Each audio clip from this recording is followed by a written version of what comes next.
Bienvenidos a su programa preferente, Voces que dejan huella. En esta ocasión estamos de manteles largos porque contamos con la presencia de un jurista muy destacado en lo que se refiere al estudio de la ciencia penitenciaria. Estoy haciendo alusión al conocido doctor Jerónimo Miguel Andrés Martínez, a quien le agradezco, doctor, el favor de su presencia. Nos conocemos de hace tiempo, es una persona muy calificada, muy conocida, de amplia trayectoria en lo que se refiere a las ciencias penitenciarias, y pues le agradecemos que nos haya aceptado la oportunidad de venir a un programa tan importante que se va a referir a los centros penitenciarios del Estado de México, que son 23 centros de reclusión con un universo de 36,000 internos, destacando de estos 36,000 internos, el 14,238 que pertenece a mujeres internas.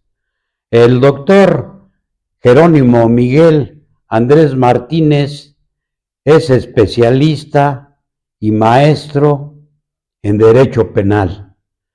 Es diplomado internacionalmente en pena, prisión y ejecución penal del INACIPE, que es el Instituto Nacional de Ciencias Penales, dependiente de la PGR, hoy Fiscalía General de la República.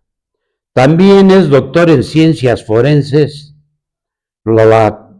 del Instituto Zacatecano de Estudios Universitarios Penales y Política Criminal. Es máster en Política Criminal en la prestigiosa y reconocida Universidad de Salamanca, España. Ha tenido también, entre otras cosas, porque es muy vasto su currículum, el reconocimiento al premio de la mejor investigación a la investigación pública del 2023 por el Estado de México, consistente en la ciencia penitenciaria en México.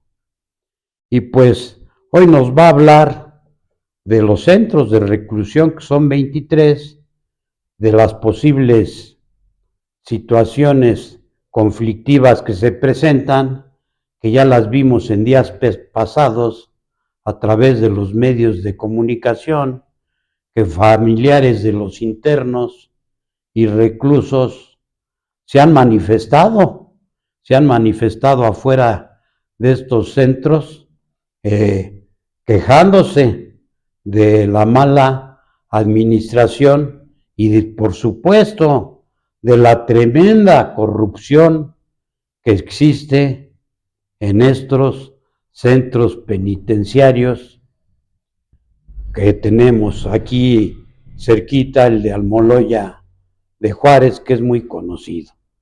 Doctor, quisiéramos que nos hable usted de estos 36 internos, porque hemos visto con demasiada preocupación que en vez de disminuir la población penitenciaria, ha aumentado, y ha aumentado en un porcentaje pues muy grave. Nosotros pensamos que pues entra la persona, compurga su pena, los mecanismos de rehabilitación y de reinserción social, pues deberían de tener el efecto de disminuir que estas personas que estuvieron en reclusión vuelvan a incidir en la comisión de un delito, pero parece que no es así, parece que no está funcionando la mecánica que se maneja al interno para la rehabilitación. Está usted en uso de la palabra, ¿qué nos puede decir al respecto, doctor? Muchas gracias. En principio de cuentas, agradecerle al amigo, al licenciado Héctor, su gentil invitación para estar con ustedes en este programa. Y bueno, pues ponerme siempre a la disposición de las autoridades académicas, de investigación, como es el caso de aquí de nuestro amigo, el licenciado Héctor Martínez. Pues bueno, quisiera hacer un diagnóstico nacional de entrada sobre el sistema penitenciario y después aterrizamos en el Estado de México. A nivel nacional tenemos en este momento, según una estadística que presenta la Secretaría de Seguridad y Protección Ciudadana a nivel nacional, y el dato que nos arrojan, que son los últimos, es de febrero de 2025. En la actualidad tenemos 240,000 internos y tenemos diferentes problemáticas dentro de la prisión. Les digo, a nivel nacional tenemos 275 prisiones, 240,000 internos, mujeres tenemos 14,000. Eso es a nivel nacional, pero ¿qué problemática aparte tenemos que no escapa el Estado de México de ella también? Tenemos en este momento, según el último diagnóstico nacional de supervisión penitenciaria, que depende de la tercera visitaduría de la Comisión Nacional de los Derechos Humanos, tenemos el Estado de México una calificación de 6.5. ¿Qué observaciones hicieron a nivel nacional? Pues tenemos una falta de capacitación del personal en general, que es el directivo, técnico, administrativo y de seguridad y custodia. Faltan custodios, es una realidad. Hay hacinamiento en las prisiones, tenemos una sobrepoblación, hay una nula clasificación penitenciaria, falta de instalaciones educativas y, en su caso, de trabajo en la mayoría de las prisiones mexicanas. Una desorganización del plan de actividades. Ahora la Ley Nacional de Ejecución Penal establece que debe de haber un plan de actividades único para cada persona privada de la libertad, y existe una desorganización por cuanto a ello.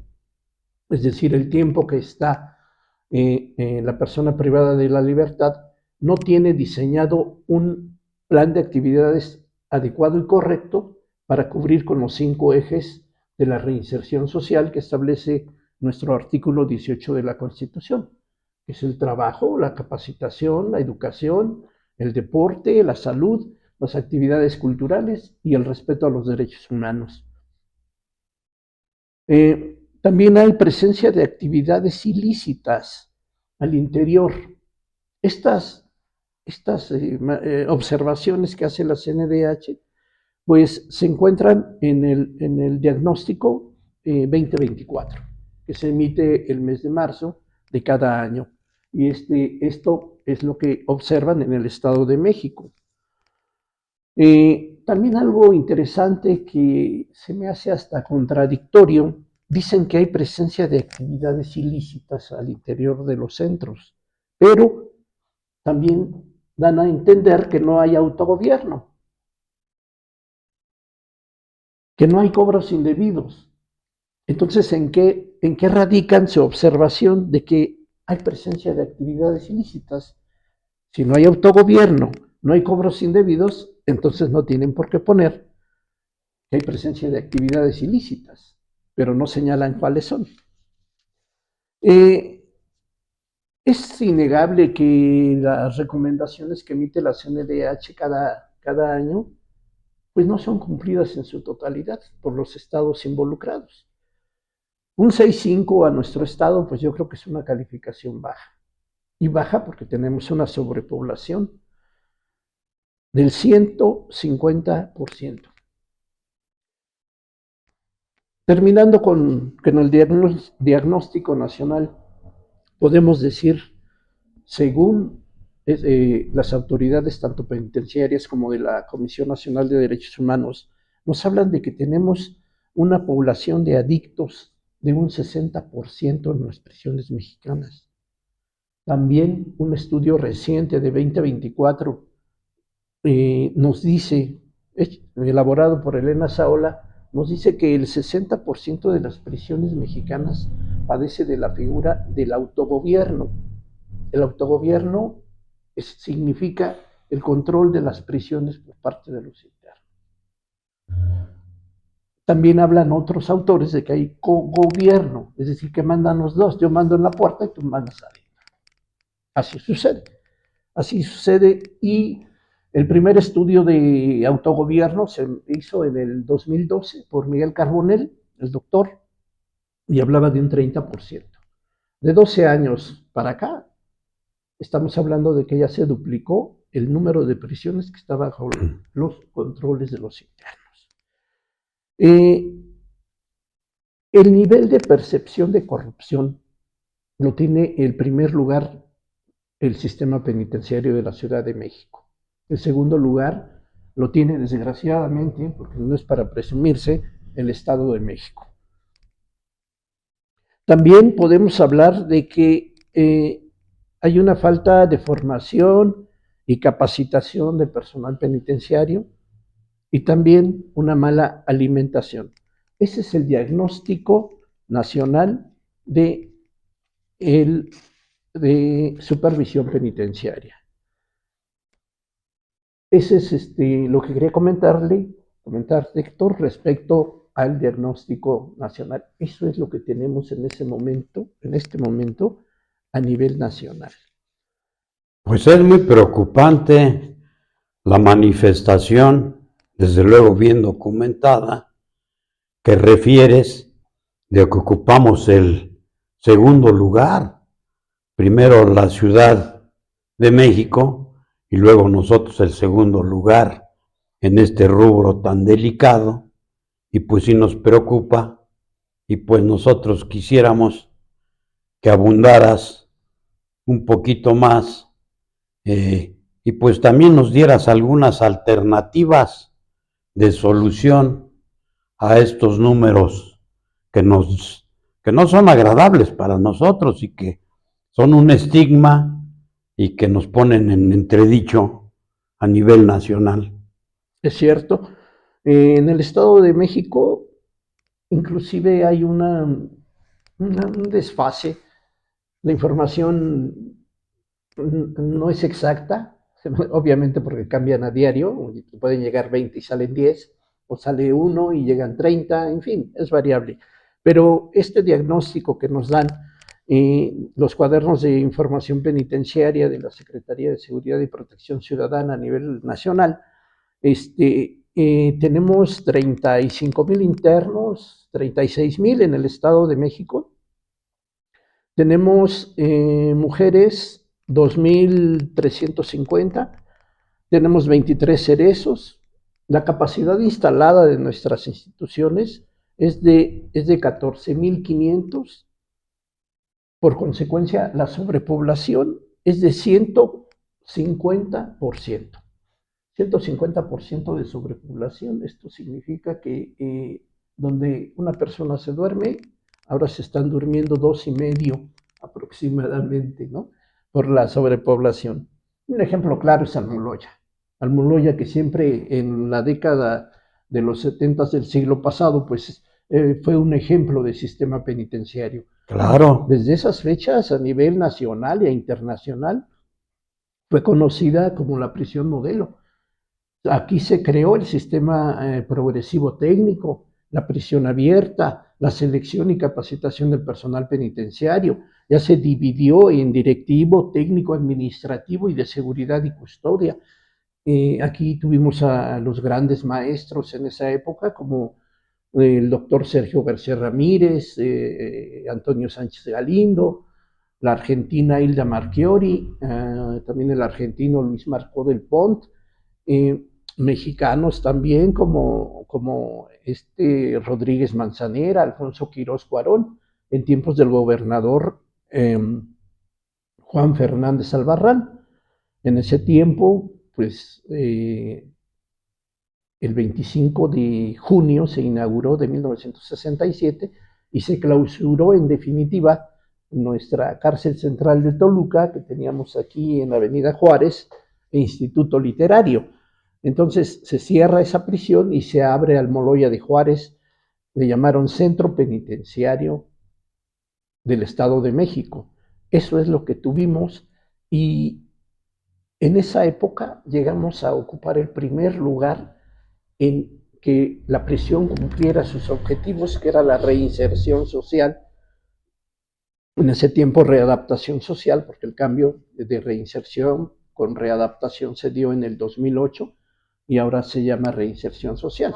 Desgraciadamente, la Ley Nacional de Ejecución Penal vigente del mes de junio del 2016 ahora nos habla de asistencia y no de tratamiento.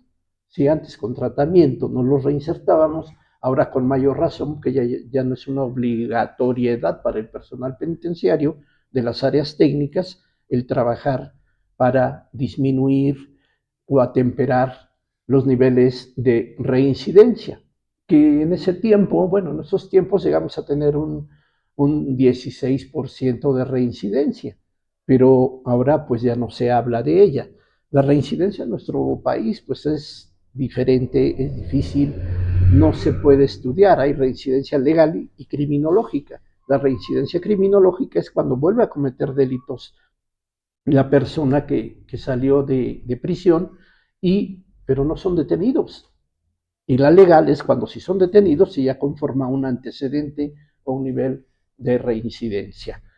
El Estado de México siempre ha estado en la vanguardia a nivel nacional, pero ahora veo con tristeza, como usted decía, licenciado Héctor, va aumentando la población en lugar de disminuir.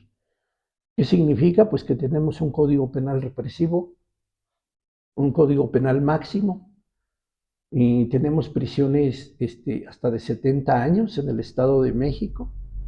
Y tenemos penas también de prisión vitalicia todavía, que a pesar de que lo hemos estado insistiendo de que se quite, porque es inconstitucional y a nivel internacional viola los tratados internacionales, donde establecen que las penas deben de ser determinadas, no así abiertas hasta que te mueras o hasta que termines, hasta que te puedan conceder algún beneficio, pero con la vitalicia, pues no hay. Ya se pronunció la Corte, y a nivel internacional la Corte Interamericana de Derechos Humanos, y aquí en México, pues ya ese es un tema que todavía no se discute en final, porque por los cambios que va a haber al Poder Judicial Federal, pues se van a dar quizá dentro de muy pronto, pero ya no debe existir la prisión oficiosa, la prisión preventiva oficiosa no, sino en cambio está. Entonces, la idea es que deben suprimirla, porque la idea original era con 3 delitos y ahora ya tenemos 20 delitos contemplados en el artículo 19 constitucional, donde obligan al juez a imponer la prisión preventiva oficiosa de manera automática. En fin, ¿qué, qué, qué más podemos ofertar para el Estado de México? Retomando esto, yo le puedo decir, licenciado Héctor, con base en la experiencia, y que aquí lo plasmé en mi libro de la ciencia penitenciaria en México, debemos de tener 4 aspectos fundamentales de política penitenciaria. Esto es una reingeniería del sistema penitenciario mexicano. Si el Estado de México fue el mejor sistema en el siglo pasado, bueno, pues yo no veo el por qué no seguir con esto. El Estado de México siempre ha tenido gente valiosa, gente estudiosa, que puede manejar este tipo de situaciones. ¿De qué aspectos de política penitenciaria hablo? Son 4 en este momento propuestas o planes que yo puedo señalar para mejorar nuestro sistema penitenciario y terminar con todo esto que está sucediendo en este momento. Primero, tenemos que hacer un plan de despresurización penitenciaria. Si tenemos el 150% de sobrepoblación, habría que combatirlo de manera técnica y científica. ¿Cómo? Debemos de crear la Comisión Revisora del Sistema Penitenciario del Estado de México, que va a estar integrada por el personal penitenciario, obviamente los directores, subdirectores, y por los jueces de ejecución de penas o de sentencias, y también por ministerios públicos adscritos y también por los defensores públicos. Y revisar con expediente en mano, caso por caso, prisión por prisión, y ver qué personas pueden obtener beneficios y otorgarlos. Yo sé que en doctrina penitenciaria hay un 20% de personas que ni siquiera sus asuntos se ven, están olvidados dentro de prisión. ¿Por qué? Porque no tienen dinero para tramitarlo, los abogados, los defensores públicos no se dan abasto y los jueces de ejecución pues solamente atienden lo que les presentan. Y el universo, el 20% de internos no deberían de estar en prisión. También hablamos de gentes de tercera edad que nadie los visita y que están ahí. Hay gente de hasta de 83 años en prisión, ya son refractarios al tratamiento penitenciario y que no deberían de continuar en prisión. Hay 4 beneficios que en este momento otorga la Ley Nacional de Ejecución Penal. Uno es la libertad condicionada, que es el 50% de compurga, la libertad anticipada, que es el 70%, para darle el beneficio, más otros requisitos, sobre todo que no hayan cometido delitos, que no sean reincidentes. También el de criterios de política penitenciaria, que esta la puede manejar por vía de pedimento la gente del Ministerio Público, pero es en este caso de personas que ya tienen, son de la tercera edad, arriba de 70 años, y que tienen alguna enfermedad de carácter terminal.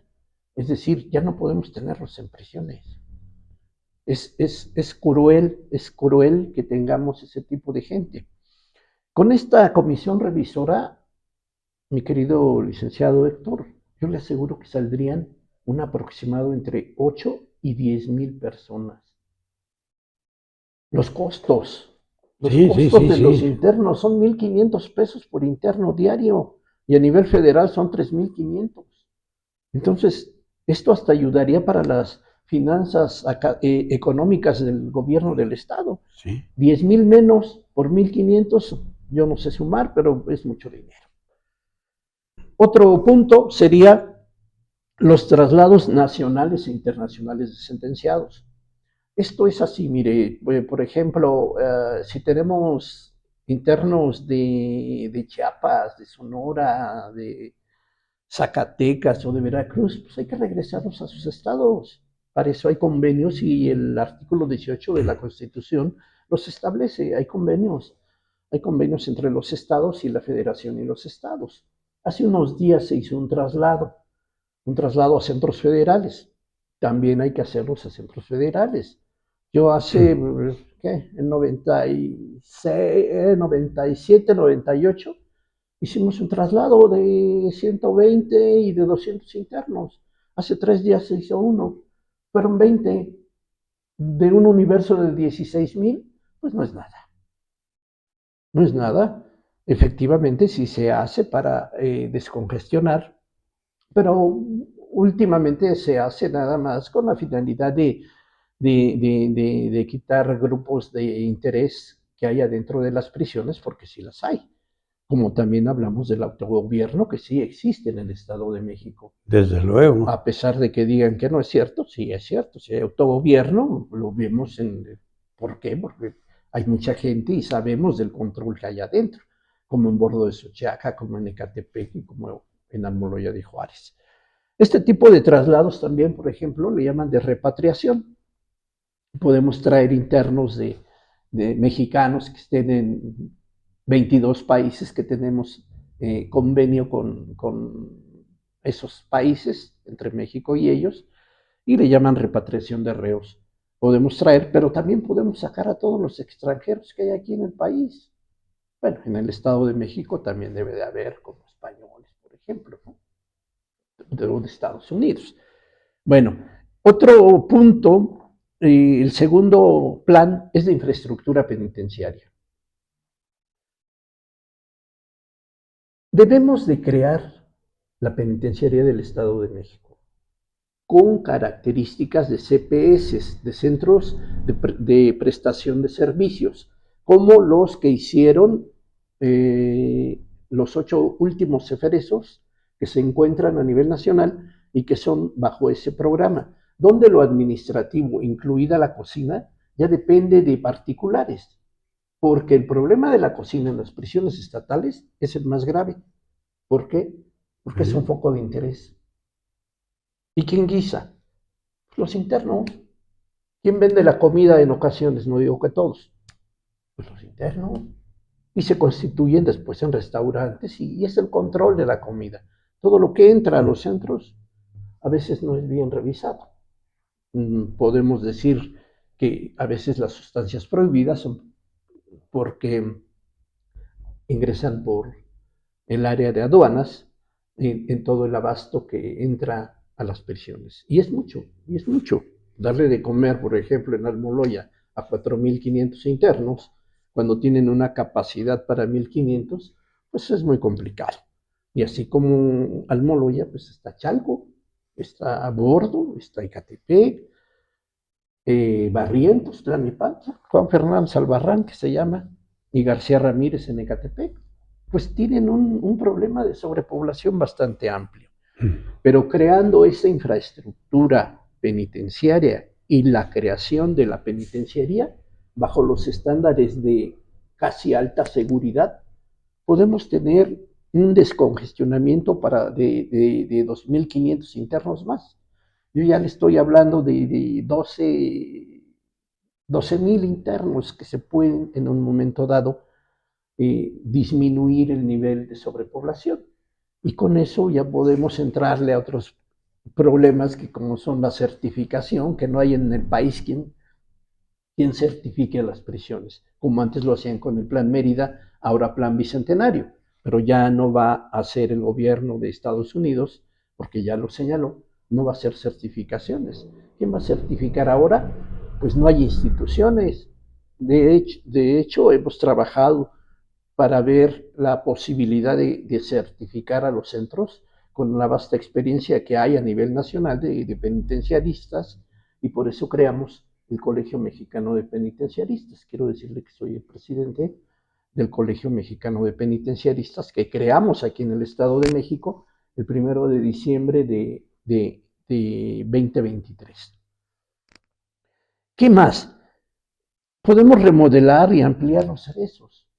No todos se puede ampliar o remodelar, pero sí se puede, en su caso, una ampliación o una remodelación de tal forma que podamos bajar los niveles de sobrepoblación. El principal problema en México, en el Estado de México, es la sobrepoblación, la falta de personal, de capacitación y de formación. No hay formación. Es decir, quiero ser custodio, sí, te vamos a dar un curso, pero hay que ver quién le da la capacitación de formación. No mucha gente conoce de la especialización en materia penitenciaria.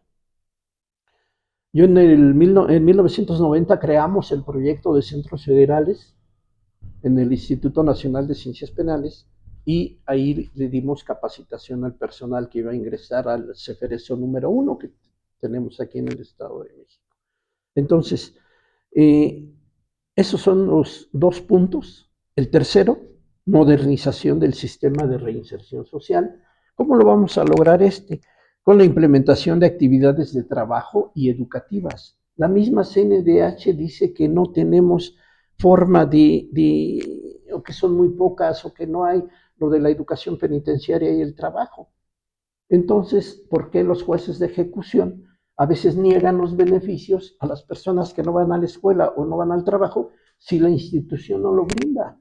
Entonces, esto ya hay jurisprudencia y esto es inconstitucional, porque por un lado, la Ley Nacional de Ejecución les pide que cumplan con los ejes rectores, pero por el otro, el mismo Estado, me refiero a las prisiones, las autoridades penitenciarias, no ponen atención a la educación y al trabajo, es decir, no la brindan. Antiguamente y hasta la fecha, el INEA trabaja con las prisiones, pero a veces los maestros ni siquiera pasan, tienen miedo, le tienen miedo a los internos. Bueno, entonces, ¿dónde queda la educación penitenciaria? Pues es una utopía. Esto no es cierto, son mitos, la realidad es otra. Otro punto es el incremento de actividades culturales, deportivas. Por ejemplo, en Barrientos, que usted fue director, Sí. ¿para qué les exigimos deporte si no hay ni espacio para una cancha de fútbol, de béisbol? No hay espacio. Entonces, ¿por qué tenemos el deporte como un eje rector? Y peor, que el juez diga, no, pues no le voy a otorgar un beneficio a una persona porque no hizo deporte. ¿Y dónde lo hace? Solo que haga pesas nada más, pero pues eso no se puede hacer, ¿no? En fin, un punto más importante, bueno, todos son importantes, pero para mejorar, dignificar a nuestro sistema penitenciario, volverlo a poner en vanguardia a nivel nacional e internacional, es la dignificación penitenciaria. ¿Qué podemos hacer ahí?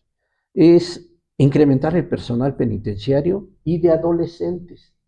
Inclusive la CNDH no maneja en el Diagnóstico Nacional de Supervisión Penitenciaria a los adolescentes, cuando todo el sistema penitenciario de la República y tenemos que manejar a los adolescentes en conflicto con la ley penal. ¿Y qué hacemos con los adolescentes?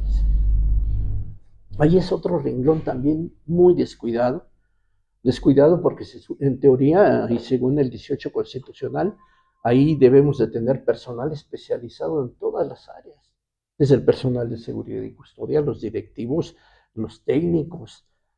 Ya tenemos jueces de adolescentes, son especializados. Ahí hay un conflicto también sobre ¿y quién te va a brindar una especialización en menores infractores? Académicamente hablando, la mayoría de jueces nos hablan de que debe de ser una especialidad en menores infractores o en adolescentes. ¿Y quién la da? Bueno, a los mismos jueces, ¿quién se las otorgó? Porque yo no conozco una escuela que dé una especialidad. No, aquí lo que hablamos es de que debe ser una persona que haya estudiado alguna rama. Nosotros en la licenciatura llevamos menores infractores, ¿te acuerdas, Héctor? En fin, vamos a crear el servicio civil de carrera penitenciario. No existe. El servicio civil de carrera profesional para el personal penitenciario y de adolescentes implicaría que todo se ganara por concurso. Los que tuvieran más tiempo trabajando podían acceder a ser jefes de turno, jefes de vigilancia, en el caso de custodios. En el caso de técnicos, pues ser el representante o el jefe del departamento de criminología, de trabajo social, psicología. ¿Y por qué no? Que los puestos de directores sean otorgados mediante concursos de exámenes de oposición. En Chile, que tuve la oportunidad de visitarlo cuando estuve trabajando de director general de asuntos jurídicos de la Secretaría de Seguridad Pública Federal. Empezamos a copiar, porque eso fue copiar el sistema acusatorio y adversarial. Y ahí tuvimos la oportunidad de visitar las prisiones de Chile, y allá tienen un reconocimiento muy grande para el personal penitenciario. Allá sí hay servicio de carrera, y el que llegue a ser directores, porque ya pasó más de 15 años trabajando, en fin, son de oposición. Allá sí tienen un sueldo más decoroso, tienen inclusive una zona habitacional, les construyen casas al personal penitenciario. Claro, inclusive hasta viven cerca de la prisión, por si se ofreciera, pues van y regresan, pero pues, son motivaciones, son prestaciones que debe otorgar el gobierno. Es importante, no solo a nivel estatal, sino a nivel nacional, tener el servicio profesional de carrera penitenciario y de adolescentes. A nivel nacional tampoco existe, obviamente. Hay que formar y capacitar al personal penitenciario. Como ya lo dije, la CNDH, el Estado de México, le dijo que habría que capacitar. Y esto también se puede hacer con base en convenios de colaboración. Yo tuve la oportunidad de visitar a la UMS, la Universidad Mexiquense de Seguridad, y me habían comentado que querían capacitar a personal, pero pues que no tenían maestros. Yo ofrecí los servicios del Colegio Mexicano de Penitenciaristas, y estamos en espera de una resolución. Al parecer no hay convenios con instituciones educativas que puedan aportar o ayudar para capacitar al personal penitenciario. Hace 20 años que andábamos por acá en el Estado de México trabajando, creamos el Instituto de Formación y Capacitación Penitenciaria, y ahí les dábamos capacitación permanente a todo el personal en ese tiempo eran 22 prisiones. Nos mandaban un custodio cada prisión, y con eso armábamos un grupo. Y así paulatinamente le íbamos dando vueltas hasta que todos pasaran por el curso de actualización y capacitación. Y los de formación, sí, ahí los teníamos 6 meses y les dábamos capacitación. Era como un internado. Teníamos ahí en lo que era la cama de piedra, o la ex cama de piedra. Ahí lo teníamos.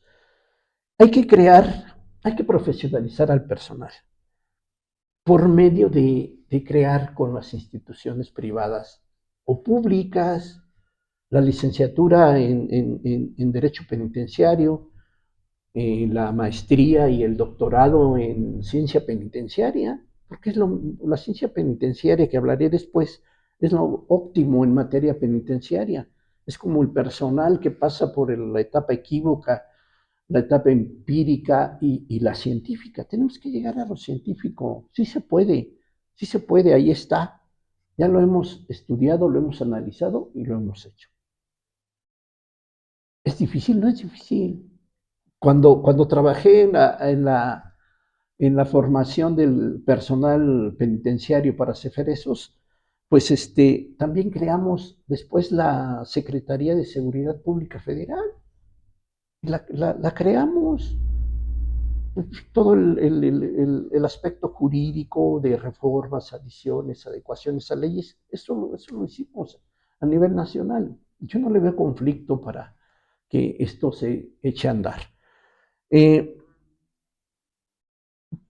doctorado en ciencia penitenciaria puede ser inclusive un factor importante para que reúnan los requisitos como para ser director de una prisión. O bien pues, hablamos de las direcciones de prevención y readaptación social, o también las subsecretarías, o les llaman, en otros lados se llaman comisarías, en fin. Pero yo creo que el personal podría llegar a la etapa óptima en su servicio. Algo importante, pero esto es a nivel nacional, pero que el Estado de México lo puede proponer, es la creación del Código Nacional Penitenciario. Muy bien, muy bien. Como usted sabe, tenemos cada estado de la República tiene su código penal. Código Penal Federal, el Código de Justicia Militar. Tenemos 34 códigos penales a nivel nacional. En algunos lados las figuras no son delictivas en un lado y otro, las penalidades son diferentes. Hace 25 años en el INACIPE creamos el Código Federal Penal tipo para toda la República. Creo que hace falta porque tenemos una inflación penal muy grave. 34 códigos y bueno, cada quien lo interpreta y luego hay casos jurídicos donde no se resuelven de la mejor manera posible y luego señalan en los amparos la competencia cuando se llevan los asuntos a nivel federal y deben de ser local. En fin, con un Código Penal Federal nos acabamos la problemática. Pero también desde el 2014 tenemos el Código Nacional de Procedimientos Penales. ¿Y qué pasa? Tenemos una ley nacional de ejecución penal. Pues hay que cambiarla. Hay que hacer el Código Nacional penitenciario y así homologamos la legislación penal. Muy bien, muy bien. Aquí está mi proyecto de ley de Código Nacional Penitenciario que viene en el proyecto de ciencia penitenciaria y de mejora del sistema penitenciario. ¿Qué se necesita para hacer los 4 puntos o estrategias o planes que señalé? Se necesita voluntad política y conocimiento de la ciencia penitenciaria. Desgraciadamente, a veces hay voluntad política, pero no hay conocimiento, o a veces hay conocimiento, pero no hay voluntad política para cambiar este sistema penitenciario que en este momento tenemos un poco no acorde a la realidad. Es cierto, sí hay que combatir a la delincuencia, pero no solamente se trata de fiscalías, que también tienen su problemática personal, las corporaciones policiales, ya tenemos la Guardia Nacional, finalmente. Pero, ¿y el sistema penitenciario? Dijo Lardizábal Uribe, penalista mexicano, que pues desgraciadamente se fue en el siglo XVIII a España y pues allá es donde floreció. Lardizábal Uribe dijo que las prisiones, toda reforma a los sistemas de justicia penal deben de iniciar por las prisiones. Mientras tanto, los jueces no deben de seguir enviando a la prisión a las personas que por su condición no van a poder resarcir el daño por el delito que cometieron. Es decir, las reformas deben de iniciar desde las prisiones, no desde el primero, y empezamos con los jueces, luego dicen que van a seguir las fiscalías, luego la policía, y cuándo vamos a atender el problema penitenciario. El problema penitenciario es grave, es grave. Es recipendiario de todo lo que está emanando el sistema de justicia penal. Y nos preocupamos. ¿Y qué va a pasar? Lo que comentamos al principio, que se va a seguir aumentando y aumentando y aumentando el número de personas privadas de la libertad. Pues a grandes rasgos es mi propuesta, licenciado Héctor, y bueno, pues le digo, es cuestión de voluntad política. Quiero hacer hincapié en relación a las reformas que mencionaste, en el sentido de que debe desaparecer la cadena perpetua y las penas severas. Hace 2 días vi en redes sociales que ya el gobierno del estado está haciendo varios mecanismos para estudiar el problema y proceder en consecuencia. O sea, la prisión vitalicia, pues es una incongruencia terrible, ¿no? Es una cadena perpetua. Y aparte una cadena perpetua de las que están dando ahorita de 70, 80 años, pues también es una prisión vitalicia, porque si consideramos que el infractor de la norma jurídica en la comisión del delito cuenta con la edad de 40 años y le señala el juez del conocimiento 60 de prisión o para que compurgue su condena, pues es otra prisión perpetua, ¿no? Entonces estamos en ese entendido y que se quite también lo que manifestabas de la de la prisión oficiosa, Ujú. porque esa prisión oficiosa pues hace que todos los beneficios, las bondades que se vinieron con este nuevo Código Penal, Ujú. pues queden en entredicho, Sí. porque es la estructura toral, es Sí. la estructura toral de que no estés en prisión hasta que se te haya comprobado que fuiste la persona que infringió esa normatividad por la cual se te está acusando, ¿no? Así es. Entonces, teniendo estas situaciones, pues sí daríamos un paso muy grande. El hacinamiento, Ujú.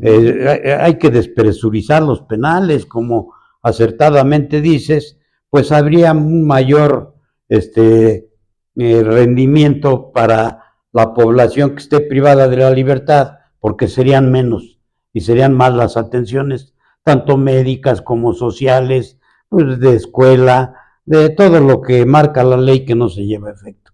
Pues te agradezco la magnífica conferencia, porque esta es una conferencia, y vamos a hacer lo posible, porque sí tenemos los conductos, para que este programa, que es muy bueno, llegue a gobierno del Estado, ya sea con el secretario general de gobierno, Horacio Duarte, o ver la manera de proporcionárselo a nuestra querida gobernadora para que lo vea, porque de aquí pueden salir muchas cosas buenas y muchas cosas que se pueden poner en práctica, pues sin mayor esfuerzo, porque tenemos todo, y que el Estado de México pues siga siendo vanguardia a nivel nacional en lo que a centros penitenciarios se refiere, y no que tengamos el omnimoso segundo lugar en este rubro, en delincuencia, en gente privada de su libertad, y pues yo creo que sí lo vamos a lograr.